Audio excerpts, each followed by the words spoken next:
Pada satu hari di bulan September, satu pusat pelindungan untuk gelandangan digegarkan dengan satu serbuan polis. Tugas diorang hari itu adalah untuk menangkap seorang lelaki tua yang dah tak boleh berjalan dah guys. Yang datang serbu tu bukan anggota biasa tau. Yang datang tu siap Kevlar vest dengan senapang.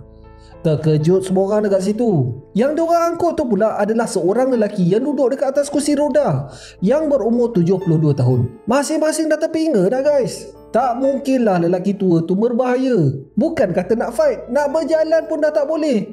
Dia sepatutnya diletakkan dekat dalam hospital, bukan dalam jail. Tetapi guys, lelaki dalam tahanan diorang ni bukan lelaki biasa-biasa. Dia adalah lelaki yang menyimpan rahsia paling gelap dalam sejarah US. Lelaki ni sebenarnya adalah pembunuh bersiri yang memegang rekod mangsa teramai di US. Dan Abang Boy yakin kebanyakan daripada korang tak pernah dengar pun siapa nama Mamat ni. Kalau korang nak tahu siapa orang tua gila ni, korang sabar jap. Tenang, chill, kita roll the intro.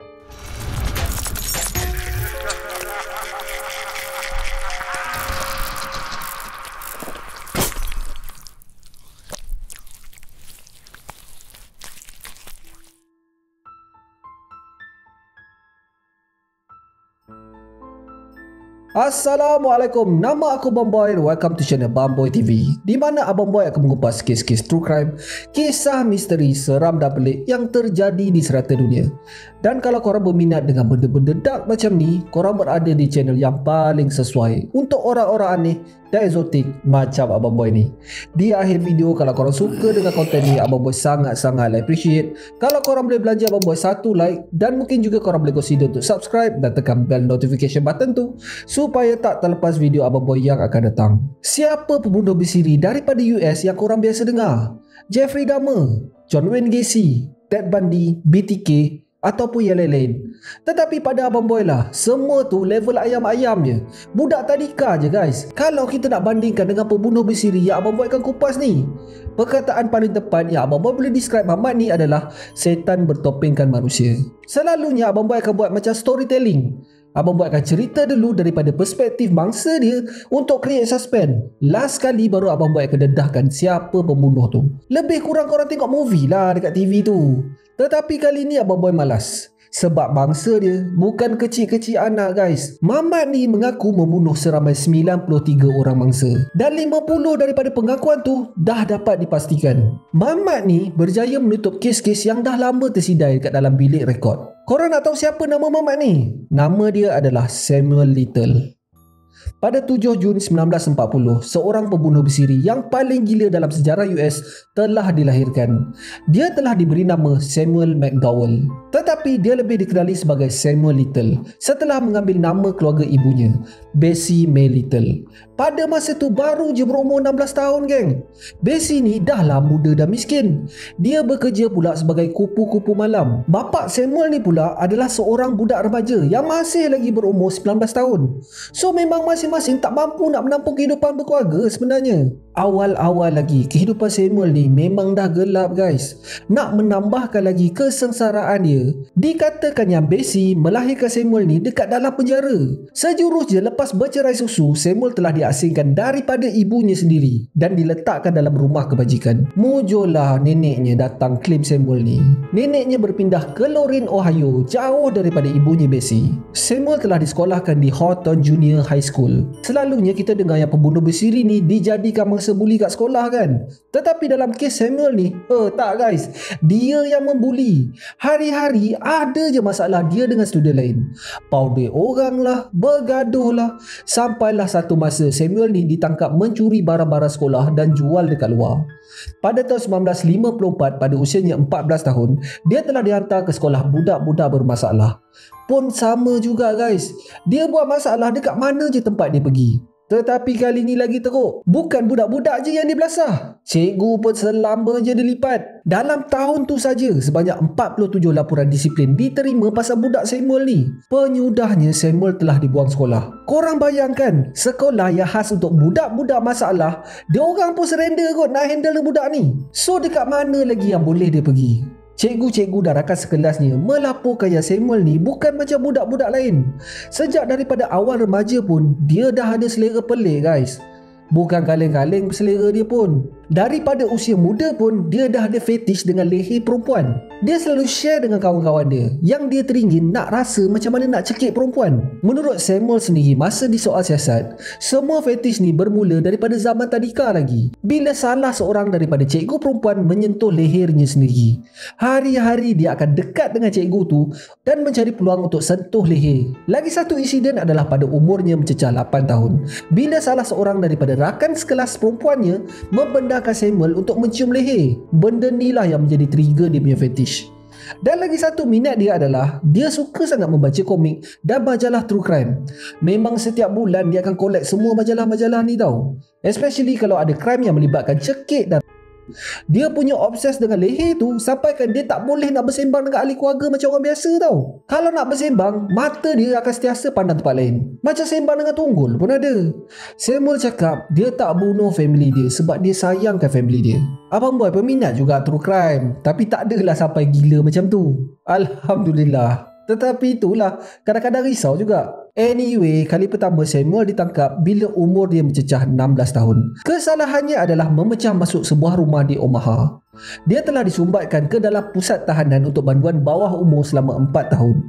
Pada masa ni, Opa Samuel pun dah geleng kepala dah guys. Dia pun dah tak tahu nak buat apa dah dengan perangai Samuel ni. Dia sendiri pun takut nak tegur Samuel. Kalau ditegur, confirm flip table punya lah. Habis barang-barang akan pecah di balingnya. Nenek dia fikir eloklah si Samuel ni masuk ke dalam pusat tahanan. Mungkinlah kalau dia bebas esok dia akan jadi manusia. Mana maunya geng. Jiwa dia memang dah hardcore penjenayah tau. Elok je beberapa bulan selepas dia dibebaskan, dia kena tangkap lagi sekali. Kali ni atas kesalahan memecah masuk ke dalam sebuah kedai perabot di Lorraine. Untuk kali pertamanya dia telah disumbatkan ke dalam penjara selama 3 tahun.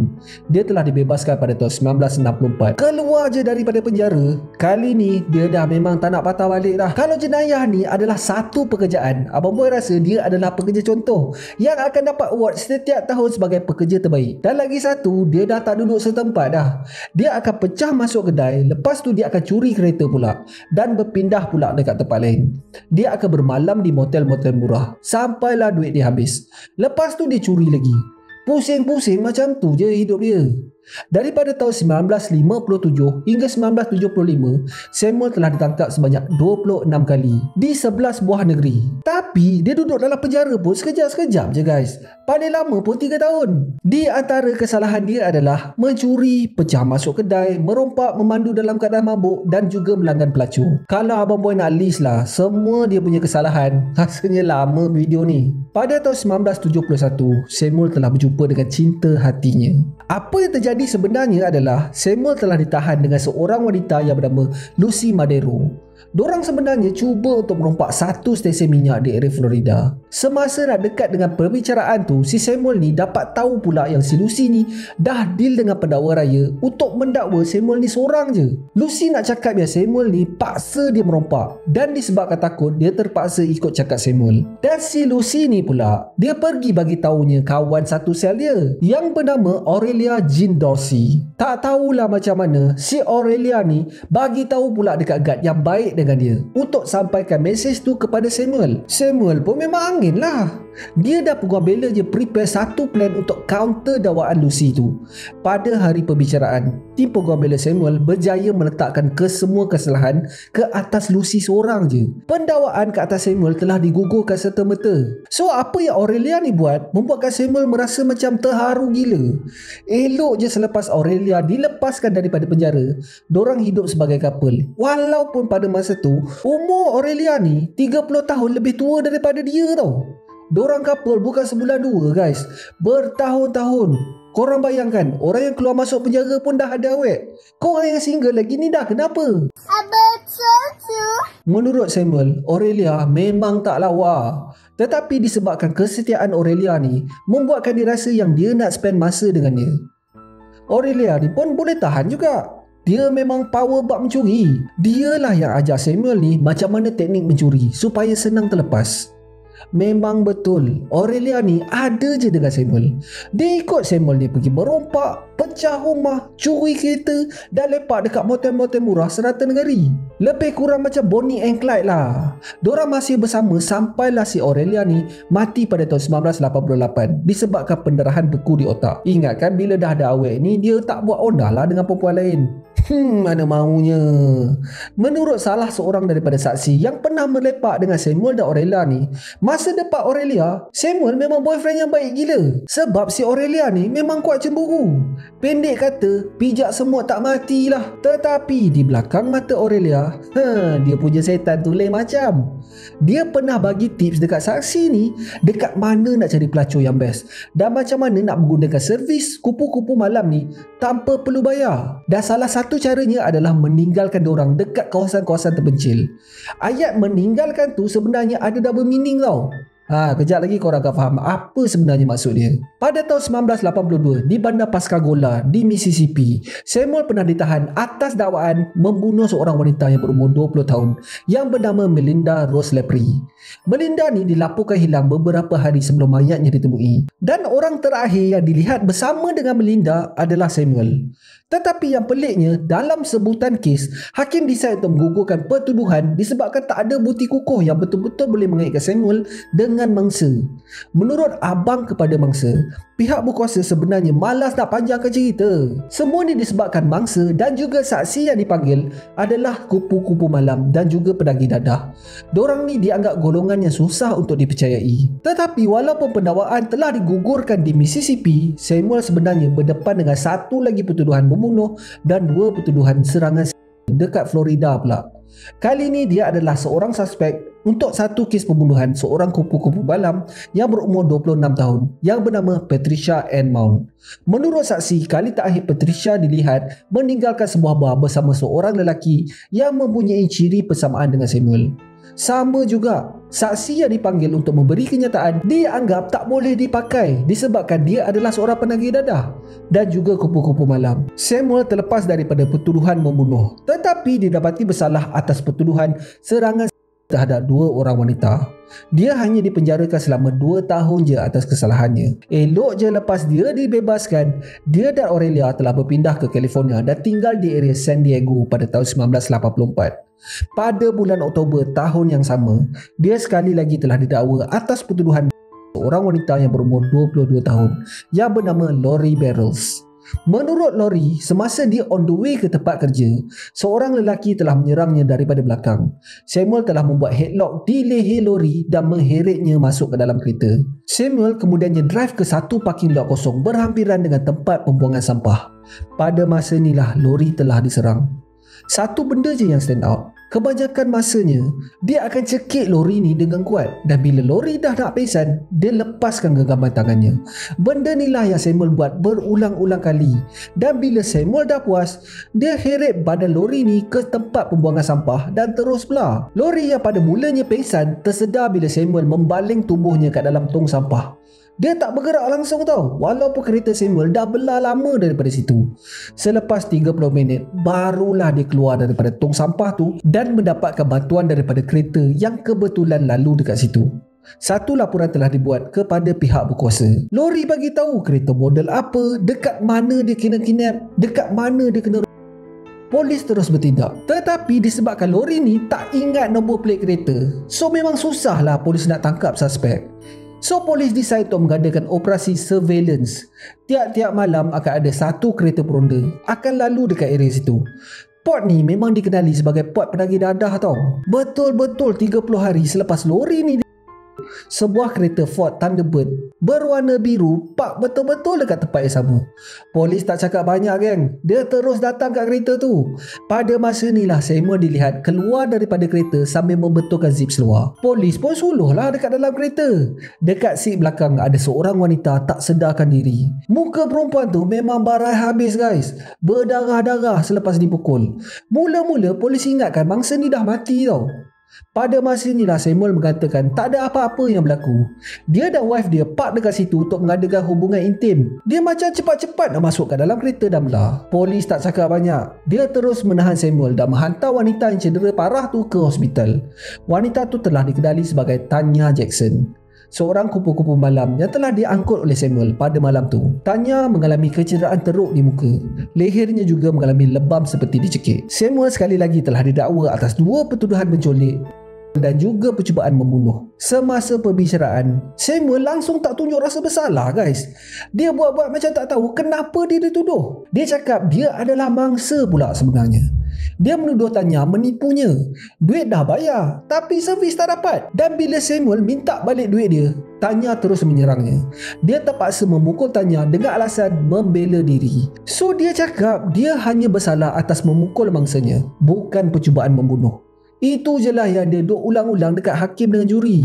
Pendakwa raya memang yakin kali ni Samuel akan disumbatkan dekat dalam penjara, memandangkan dah kena tangkap masa lakukan jenayah kot. Tetapi sekali lagi juri mendapati yang Samuel tak bersalah atas pertuduhan percubaan membunuh ke atas lori dan juga Tanya. Dia hanya didapati bersalah atas pertuduhan menyerang mangsa.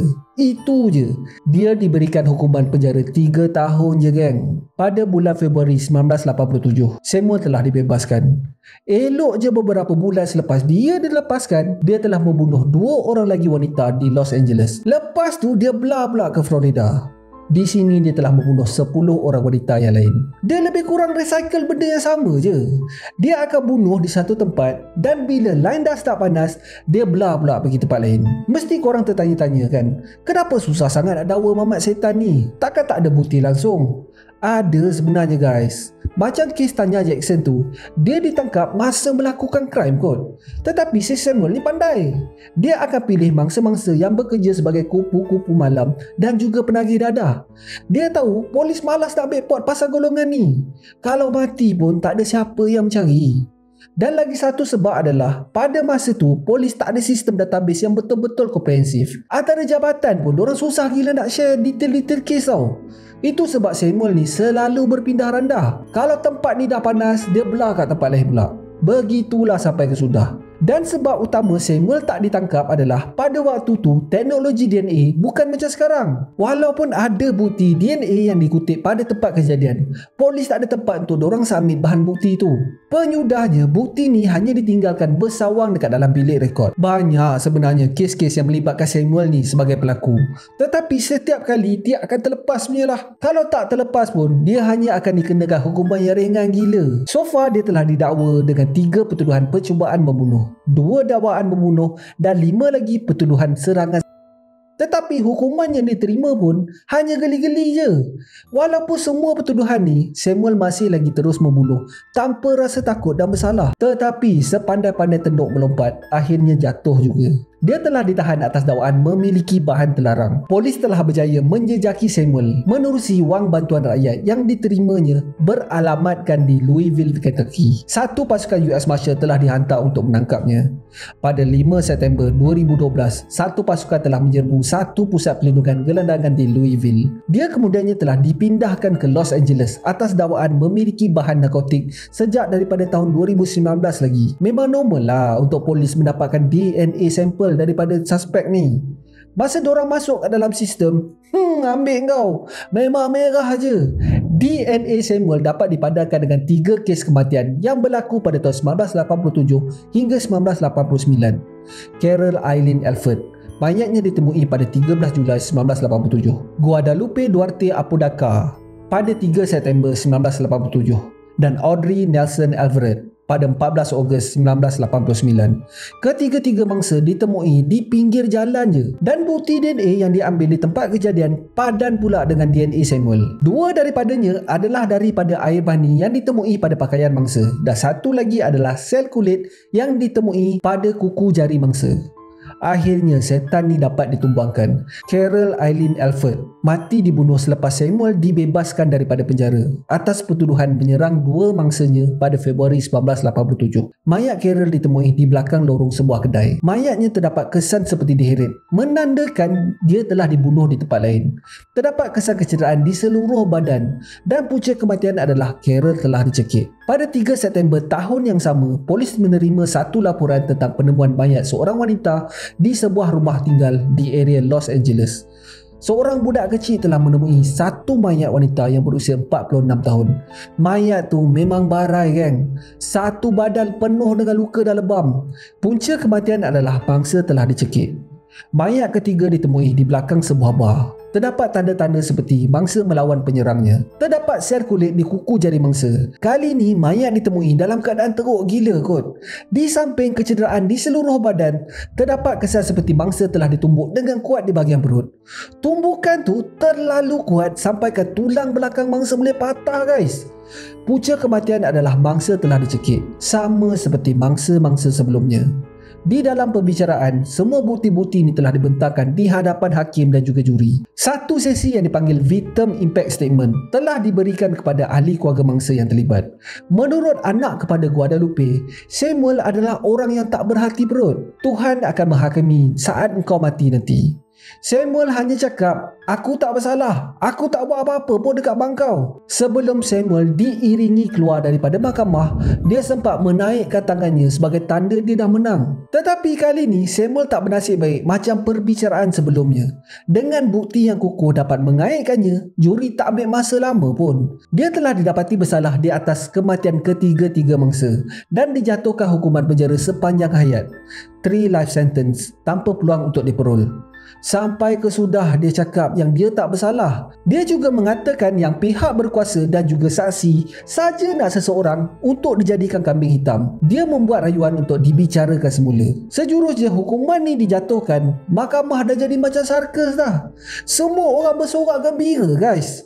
Menurut anak kepada bangsanya, dia berharap yang Samuel ni merengkuk dekat dalam penjara sampai dia mati. So apa yang jadi ni membuka pintu kepada semua kes-kes kematian yang masih belum selesai di US. Mengikut kiraan terkini pada tahun 2023, seramai 14,000 mayat wanita masih belum tahu identiti diorang. Pada tahun 2018, Samuel telah ditemu bual oleh seorang anggota polis daripada Texas yang bernama James Holland.